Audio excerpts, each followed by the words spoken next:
Bom dia, família, graça e paz, tudo bem? Continuamos a nossa leitura do Evangelho de Mateus e hoje lemos Mateus capítulo 5 até o capítulo 8. Eu quero destacar duas partes aqui fantásticas que saltaram, aos meus olhos, queimaram no meu coração. Está ligado com reinar em vida, está ligado com a nossa ação, a nossa atuação aqui na terra, sendo nós então enviados do céu para cá. E a primeira está lá em Mateus capítulo 5, versículo 13 até o 16, que diz assim: Vocês são o sal da terra. Ora, se o sal vier a ser insípido, como lhe restaurar o sabor? Para nada mais presta senão para, lançado fora, ser pisado pelos homens. Vocês são a luz do mundo. Não se pode esconder uma cidade situada no alto de um monte, nem se acende uma lamparina para colocá-la debaixo de um cesto, mas num lugar adequado, onde ilumina bem todos os que estão na casa. Assim brilhe também a luz de vocês diante dos outros, para que vejam as boas obras que vocês fazem e glorifiquem o Pai de vocês que está nos céus. Aleluia! E a outra está lá em Mateus capítulo 8, versículo 1, que diz assim: Quando Jesus desceu do monte, grandes multidões o seguiram.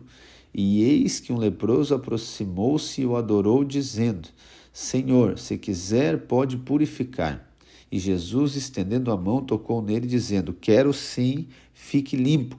E no mesmo instante ele ficou limpo da sua lepra. Então Jesus lhe disse: Olhe, não conte isso a ninguém, mas vá, apresente-se ao sacerdote e faça a oferta que Moisés ordenou para servir de testemunho ao povo. Aleluia, irmãos. Irmãos, essa porção aqui de hoje, nela está o Sermão do Monte, está nessa leitura, Mateus capítulo 5 até o capítulo 7. E, enfim, se nós poderíamos compartilhar sobre cada aspecto do Sermão do Monte, Para muitos, o Sermão do Monte ele é a constituição do reino.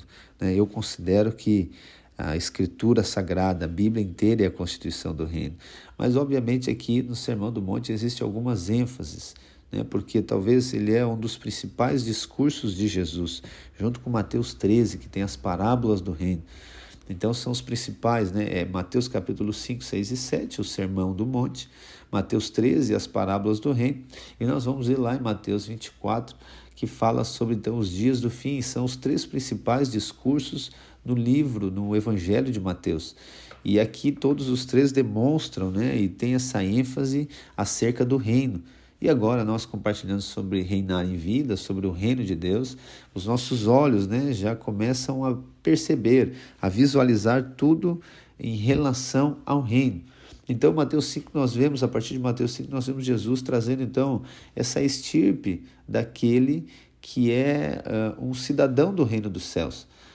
Só que muitas pessoas, ao lerem o Evangelho, ou melhor, o Evangelho de Mateus e lerem aqui o Sermão do Monte, elas chegam lá no final do capítulo 7 e ficam um tanto acusadas, Ao invés de gerar fé, gera uma condenação e uma acusação. Sendo que Jesus, aqui então no capítulo 5, versículo 13, como eu li para você, dizendo que é uma sentença encorajadora, falando sobre o nosso papel como cidadãos do reino aqui na terra. Somos sal da terra e somos luz do mundo. Só que muitas pessoas, como eu falei, elas chegam lá no final do capítulo 7, elas ficam acusadas. Por quê? Porque gera uma espécie de medo, gera uma espécie aqui de intimidação. Só que quando nós lemos o capítulo 8, os versículos 1 ao 4, nós vemos que um leproso, eu tenho certeza que não estava junto com os discípulos e junto com a multidão ouvindo, mas eu não sei, de alguma maneira eu creio que ele estava ouvindo esse Sermão do Monte. Porque diz que quando Jesus desceu do monte, a multidão segue Jesus e o leproso está junto, O leproso está seguindo. Então, só um pouquinho, nós precisamos de pensar, como que depois de eu ouvir Mateus 5 a 7, isso não vai gerar fé no meu coração? Se gerou fé a um leproso, e aí vamos lá um pouquinho sobre o contexto de um leproso naquele tempo em Israel.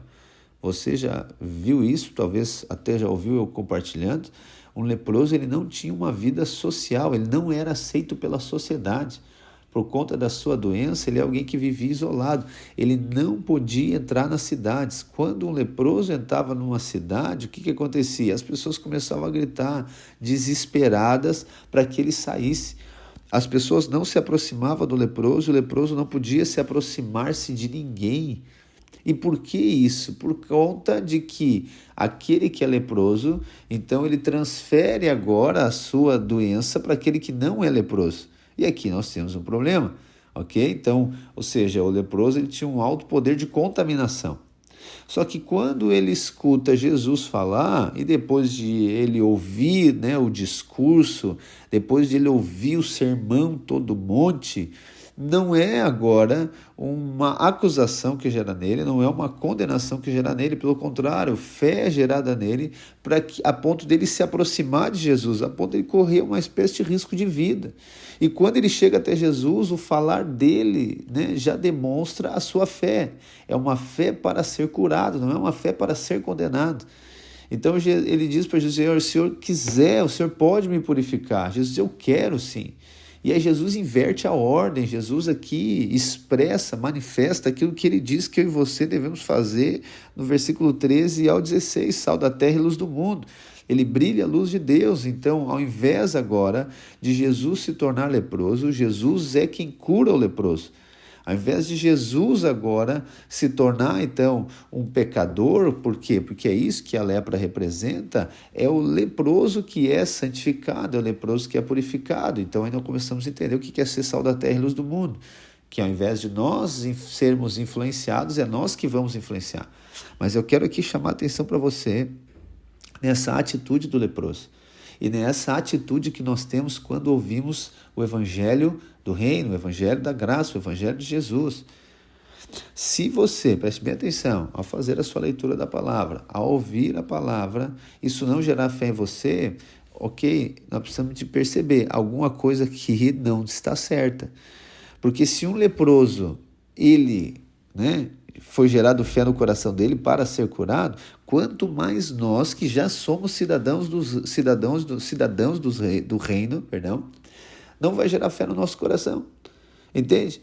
Então eu e você precisamos ouvir a palavra de Deus, nós precisamos receber agora o evangelho com ouvidos de quem já é do reino. Porque não faz muito sentido, agora nós ouvimos o evangelho e isso não gerar fé no nosso coração, irmãos. E essa é eu vou dizer aqui, uma preocupação que eu tenho em relação a mim e em relação a você, como encargo que eu tenho pela sua vida. Nós não podemos ouvir a palavra de Deus e ela simplesmente não promover nada dentro de nós. E aí nós podemos voltar um pouquinho em Mateus capítulo 7, versículo 24 e até no 21, onde Jesus diz: aquele que ouve minhas palavras e não pratica, e aquele que ouve minhas palavras e pratica. Então, ou seja, a palavra de Deus, o evangelho, aquilo que Jesus fala, aquilo que o nosso rei fala, precisa de gerar alguma coisa dentro de nós. Não como uma obrigação nossa, mas é que nós já temos que ouvir esperando que isso vai formar algo dentro de mim a ponto de me levar à atitude. E aí agora, quando nós vamos ler, a partir dessa perspectiva, se você ler de novo agora Mateus 5, se você ainda não fez, faça de novo. Se você já fez, faça de novo. Você lê Mateus 5 ao 7, mas com agora os ouvidos de um rei que está ouvindo o seu rei falar, a ponto de falar sobre práticas, sobre como orar, sobre como jejuar. Nós não vamos ver isso como condenação, como acusação. Nós não vamos ver isso como uma condição para me tornar um cidadão do reino. Não, eu vou ouvir isso como alguém que já é do reino, a ponto disso me conduzir a fazer. E aí eu volto, a falar para você sobre essa necessidade nossa de submetermos à palavra do rei.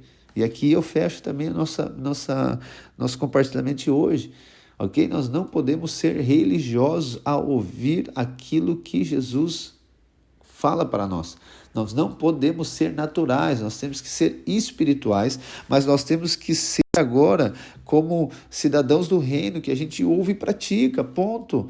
Entende? Não tem aqui um mistério muito grande. Se o leproso ouviu e gerou fé nele para ir até Jesus, quanto mais nós Entende que já somos filhos, já somos do reino. Entende? Então nós precisamos de crer que a palavra do reino, ela é para nós, as palavras do rei, ela é para nós, e nós vamos atuar em cima dela. Então, quando o Jesus diz que nós somos sal da terra, ponto, ele está dizendo, nós temos que atuar como sal da terra.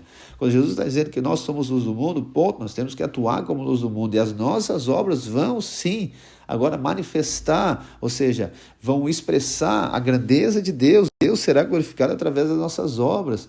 Obviamente que as nossas obras serão em linha com aquilo que Jesus está falando, irmãos. Aleluia! Então creia, você é sal da terra, você é a luz do mundo, foi escolhido por Deus, chamado, separado e enviado para cumprir um propósito. Amém? Deus abençoe a sua vida e um ótimo dia.